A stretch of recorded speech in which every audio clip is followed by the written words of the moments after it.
Alors, en France, aujourd'hui, 43% de l'énergie est consommée par des bâtiments. Et la France s'est engagée, au lendemain de la COP21, à réduire les gaz à effet de serre de 75%. C'est dire si on a affaire à un enjeu et un défi incroyable. Alors c'est vrai que les entreprises, les pouvoirs publics, les consommateurs mettent les questions environnementales de plus en plus au cœur de leurs préoccupations quand ils construisent des bâtiments. Alors pour arriver à tenir ces engagements, il va falloir revoir radicalement notre manière de produire de l'électricité. Alors demain, les bâtiments vont devenir autosuffisants. Ils vont construire des solutions leur permettant de créer leur propre énergie électrique ou en matière de chaleur. Mais la question d'après-demain, ça va être de savoir comment l'électricité qu'on produit pour soi, comment on en fait utiliser le bâtiment de l'autre côté de la rue quand on ne l'utilise pas, par exemple. Et donc vont se poser des questions d'accumulation de cette électricité. Comment je fais pour la garder dans mon bâtiment pour pouvoir l'utiliser à un autre moment quand j'en ai besoin. Alors il y a des solutions qui existent. On va construire des très grosses piles ou emmagasiner des gaz, par exemple, d'hydrogène, pour pouvoir refaire de la chaleur le moment venu. Ce sont autant de défis que vont devoir demain affronter des entreprises d'ingénierie, comme un système d'ailleurs.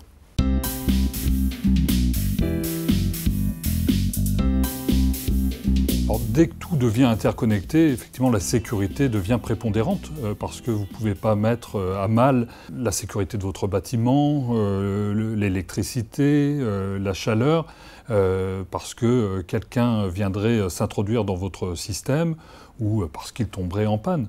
Alors effectivement, les réseaux intelligents vont permettre de se prémunir des pannes en les devançant et vont permettre de contourner le moindre incident et rapatrier l'électricité, même si le réseau devait tomber. Mais c'est un enjeu majeur demain en matière de sécurité pour des bâtiments intégrés. Alors on parle beaucoup de capteurs, mais les capteurs existent déjà dans notre vie de tous les jours, que ce soit le pass de télépéage ou votre pass pour rentrer dans l'entreprise et vous permettre d'accéder à un certain nombre de services, ou non d'ailleurs, puisque chacun des employés n'a pas forcément le même niveau de service au sein d'une entreprise. Alors demain, les capteurs pourront avoir plusieurs fonctions dans une entreprise. Un capteur pourra être un système d'alarme et le déclencher, et en même temps un régulateur de chauffage. Et dans une ville intelligente, une caméra pourra servir aussi bien à aller filmer les contrevenants à un moment, mais aussi réguler la circulation, déclencher les feux rouges quand cela est nécessaire. Et on voit bien que dès lors que vous multipliez les capteurs, il va bien falloir recueillir les données et les analyser et en recueillir un résultat exploitable. Et les sécuriser, parce qu'il est hors de question que ces données servent à autre chose que ce pour quoi elles ont été récoltées.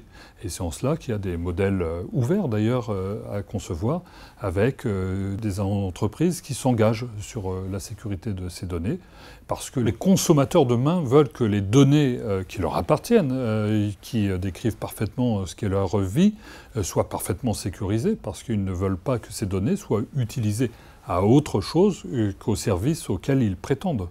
Et donc les entreprises de maintien de ces données vont devoir avoir une charte de confiance très forte avec ces consommateurs, mais aussi avec leurs donneurs d'ordre, que sont les collectivités territoriales ou les entreprises.